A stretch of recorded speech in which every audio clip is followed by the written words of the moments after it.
gentlemen. Welcome to another episode of the Paul Brown Show. We're shooting live at 2 Expose You Studio. We have Mr. Darrell Goodman, he's the founder, Mr. Ray Harvey, chief engineer. Today I have as a special guest Miss Tara Towns, and she is the CEO of Bullying Buddy LLC. How you doing there, Miss Towns? I'm doing great. How are you? I'm doing great. Tell the audience a little bit about yourself first. Okay. Well, I am Tara Lynn Towns, and I am a published author of a children's motivational book. I'm a speaker, a developmental therapist, and an inventor of a cutting-edge app. So it launches tomorrow. We're excited. Great. So how long have you been doing public speaking and author, and how long have you been doing those things? Well, it's been going on. The mission started with the nonprofit, and then it turned into all of these wonderful things. So for about 5 years now, speaking on the topic of self-esteem in youths and bullying and, violations to others, different things like that. But the app has just been a year to develop, and that is, once again, what we are focusing on now is the launch tomorrow. Okay, we have a flyer on that. And you're the CEO of Bullying Buddy. What organization is that? Tell us a little bit about Bullying Buddy. Yeah, so the Bullying Buddy is, that is the company that hosts, that's our corporation. It's really TBB Enterprises, but Bullying Buddy is an LLC subsidiary on the corporation. And what this is this is just the corporation that houses the app. We have an app, an empathy-based curriculum, and then once again, we speak and travel to different, not in the pandemic, obviously, but it's starting to pick up now where we are speaking and doing different events. For bullying, for anti-bullying and self-esteem. Okay, you have an event tomorrow, April 11th. Yes. Tell the audience a little bit about it and what they should expect on it. Okay, well, the event tomorrow is the launch of the app. So we are in the stores. We're in both Apple and Android, and we're opening ourselves to the public. We were in beta for quite some time, and what they can expect on the Zoom party. First of all, it's a party, so they can expect fun. We're gonna have a DJ. We're gonna be dressed in party gear and music and everything. But what they can expect is just the birth of the app. I've been promoting for quite some time now, and people say, "What does it do? What does it look like? How does it function?" So tomorrow they will see the functionality of the app, and they will get to experience it. So this is really, really exciting. And what time will the event start up? The event is from 5 to 6 tomorrow, and I have it posted all over social media. Once again, it's a Zoom party, so it's virtual, and we have a lot of people coming, which is really cool. And that's great. That's great. Okay, I know you talked about dwarfism. Tell the audience a little bit about that and why you wanted to get so involved in that field. Okay. Well, dwarfism is a form of small stature, scientifically speaking, and my son was born with dwarfism. His type, because there's many different types, his type is called achondroplasia, which is a common type, and he was bullied. He was bullied tremendously because he was little. And so where it started out once again as, I'm just going to support my son, it turned into a nonprofit that turned into a for-profit, because along the way I met parents and moms and families that have lost children due to suicide because they were bullied from the ages of 7 years old to 17. And so our organization started working directly with these families, and I got to see how we're losing a lot of children. And that's when I was blessed with the intellectual properties of this app. Once again, it's patent pending, cutting edge, will be the first of its kind. So we're very, very excited about what it does and how it can save lives. Why is bullying awareness so important, especially in our school system? Oh my goodness. I don't know if you know these statistics because I didn't until I got on this mission and before my son was bullied. But bullying, a number of 160,000 children prior to the pandemic miss school every day because they are afraid to attend school. Not only that, about 5,000 children per year, per the CDC, take their lives in this age group, and half of those cases are related to bullying. Bullying it has stretched from where it used to be, you're getting your lunch taken from you and a little punch in the nose, to people coming back, retaliating, shooting innocent people, who had no part in the bullying that they were sustaining. And as a clinician, I'm a therapist, and it's very bothersome to know, that these children are believing that the only way to combat this or the only way out of this is to take their lives. It's absolutely disheartening to accept, but it's what's going on. And like I said, the more and more I got into this mission, the more and more, not only did I see statistically what was going on, but I also saw emotionally, mentally what's going on with our youth. And it's absolutely insane, and it needs to be addressed. Now, another reason too is that the schools, they get put on notice with lawsuits with parents. So I thought about the opposite end as well. They're not knowing what's going on. They're getting what the children are saying, and our kiddos, they can make false claims and they can be telling the truth, but we don't know. If you get 5 kids together, I always say that, and they tell a story, have a 6th one that overlooks the 5, because you're going to get all of these different things. He hit me first, she hit me first, no, she didn't.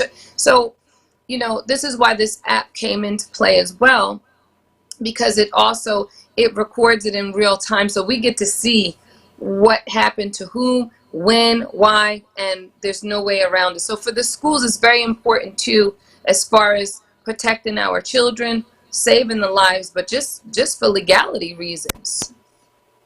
I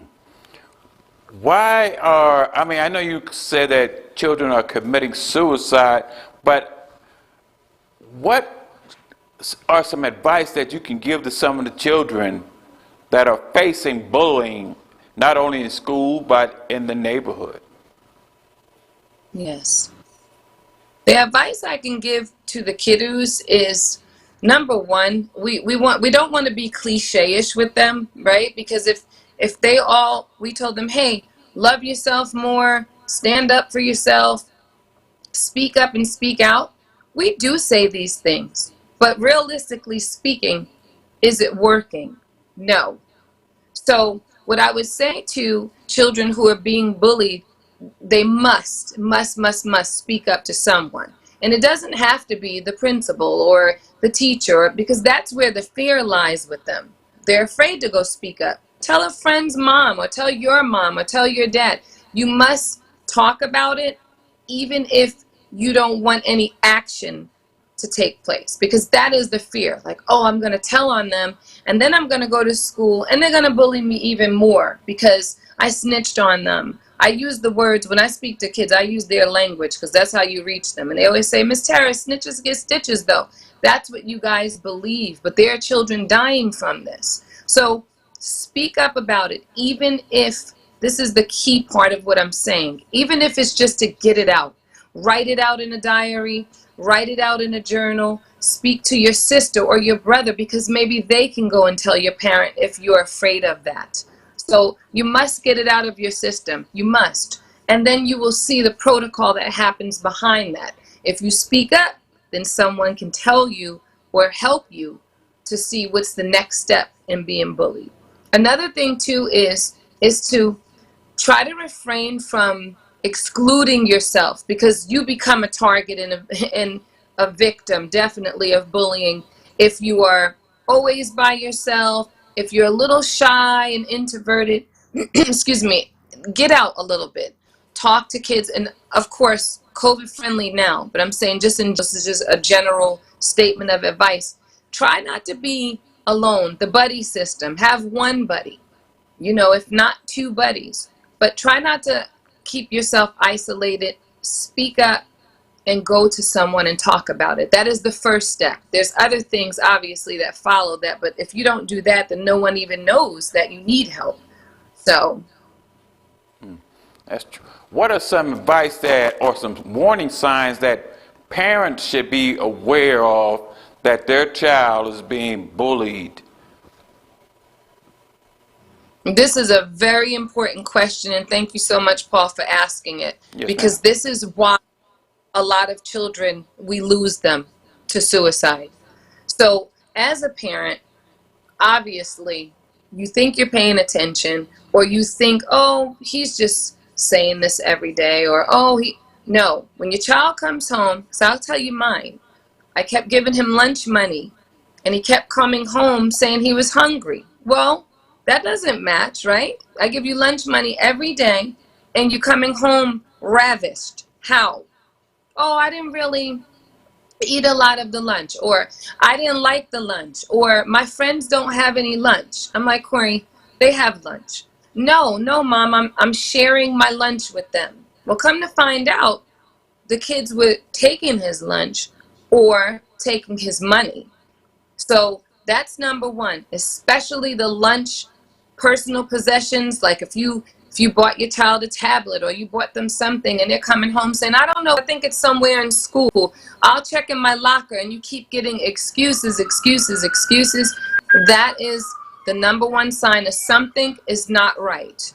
Also, too, I want to say this, the clinical signs to look for is being withdrawn, changing. If your child loved to every Saturday go to get ice cream every Saturday, or loves to play Monopoly, or like, hey, you're doing their favorite thing with them, and they keep telling you, no, thank you, I'm just going to go lay down, or I'm just going to go in my room, I know I'm cool.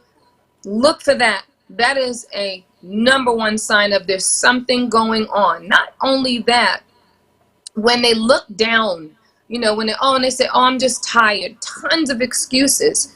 Look for excuses that do not make sense. And also look for what my son did, and a lot of children of the moms that, I've spoken to that have lost children. When they are down, they try to cover it up. So look for like over happy, like, no, Mom, everything's great. Just my lunch was just gone. Look for those types of things, because everything is not great. And it's going to tell you a lot about your child. And another piece of advice to parents is talk to them on their level. Meet them where they are. Not a lecture, when my son gets in the car, I don't use the word snitches and different things. They do. We must meet our kids where they are. That's why we are losing them. When they get in the car, hey, buddy, what's going on? What you guys have going on today? Do not. Okay, none of that, because it's intrusive to their fear. It actually presents their fear to themselves, and then they say, oop, they back off, and they say, nope, not going to say anything. But if you kind of, just do it in a nonchalant way, that's what he gets in the car. Hey, buddy, what'd you guys do today? Just something simple like that. Oh, this person said I was little, and oh, well, how did that make you feel? Not like, oh my God, he did, I'm going to go call his mother now. We don't want to alarm our kids when we talk to them. We need the conversation to be very, very natural. Not a parent. We need it to be natural so that we can get the truth out of our kids. At what point should parents, when they see these warning signs, go to the school system, talk to the principal, the teacher, or people in the neighborhood, as far as what may possibly be going on with their child, as far as being bullied? I'm going to say we did not have to lose the children that we've lost thus far. Immediately, if you are a parent and the minute my son, these did not add up, right? As far as his story where, oh, I'm hungry. Oh, he didn't have lunch. Oh, I just treated my friend today. Oh, I was just being nice, and I just gave my friend money. Obviously, he was in the first grade going into the second grade. So obviously, I knew as an adult this is not adding up, right? So I went to the school immediately. But when my son came home with missing skin on his chin, because they were stepping on the back of his feet because he's so little, to make him fall, and holding things up really, really high to where he couldn't reach them. Oh, we were in a community where the school was in our home, around the home. So I walked over to the school that day, and I said, hey, he's been missing lunch, he's been doing this, things are not looking right or sounding right, but most importantly, he came home with missing skin on his chin. What are we doing about it? Instantly, the principal said, hey, if you want to talk to the class about him being little, I didn't know we were going to be doing this. This is what life does when your calling is on you. It will find you. And so that's what first time we spoke, he and I both, he was 7 years old, and we spoke at the school where the incidents were going on. And come to find out, there were other kids who were being bullied there. So immediately. So what kind of feedbacks did you get from when you started having these conversations with the classes and with the other students and possibly with the teachers? What type of feedback were you getting back from them as far as bullying, dwarfism, or some other types of, that they may have? I tell you that this has been the most amazing journey that I have been on. So empowering, so amazing, because we've gone through a plethora of different things. I get teachers who are angry. I get parents who are angry. We get kids who come over to us crying, saying, hey, I've been cutting myself, showing us. We just had this right before the pandemic. We spoke in South Dakota in front of 960 kids. And when I tell you, when it was over, all of the children, all of them came down, to meet my son and say hello. But a lot of the young ladies came down off the bleachers. It was in the gym, and they were showing me cuts, and they were crying, and it's amazing. You get everything. You get anger, you get emotions. People are tired of this. You get parents saying, hey, I told the school 5 times and my daughter's still coming home with the same story. What do I do now? I get administrators saying, hey, I don't want to be sued. Hey, I don't want anyone to die on my watch. I don't want anyone to not feel safe. I feel terrible. I have kids. What do I do? It's more of, what do we do? What do we do? That's really the big theme. And then I get a lot of crying emotions and people just really tired of it. And that's why, once again, we have the answer. We have the resolution. We really do. Eventually, children will get fed up and they will probably bring weapons to school or something to kind of like retaliate against these bullies. So what should we do as parents to make sure it doesn't get to that point? I know we should get more involved, but they do bring weapons to school because of the bullying. Right.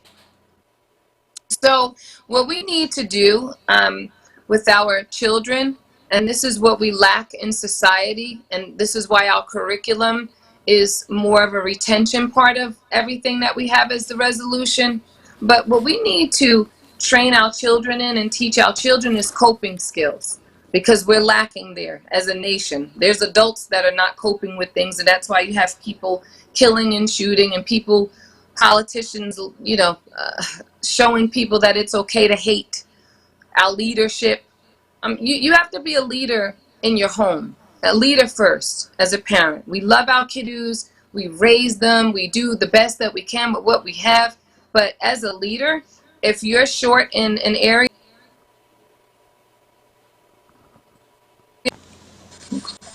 go find out more about it. Go research what you don't know so that you can help your children. And the thing is that parents addressing it is not just telling someone, okay, this happened to my child. That's one part of it. But what are you saying to your child? Coping skills are learned behavioral skills. We don't teach our children how to handle certain things, then they're going to lack in that. And then they're going to have a naive mindset and say, okay, well, no one's helping me, so I might as well just leave the planet. I might as well just go because no one's helping me. I feel alone. I'm in this all by myself. They don't understand that 2 years from now, the bully's not going to remember you. You may remember the bully, but he's not going to remember you. I mean, it's just, there's so many different components to the psychological part of all of this, the bully, the watcher, and the receiver. It's just education. Parents must educate themselves, okay? And they must educate their children. Speak up and speak out, but also find within them, what is the bully actually bullying you about? Most of the time, oh, you wear glasses, you wear braces, you're short, you're big, you're this, you're that. Show that to your child, that it's not a breakdown to have that. Just like I did with my son. You are little, but your spirit is a force to reckon with. And when he got that inside, seriously, he went to the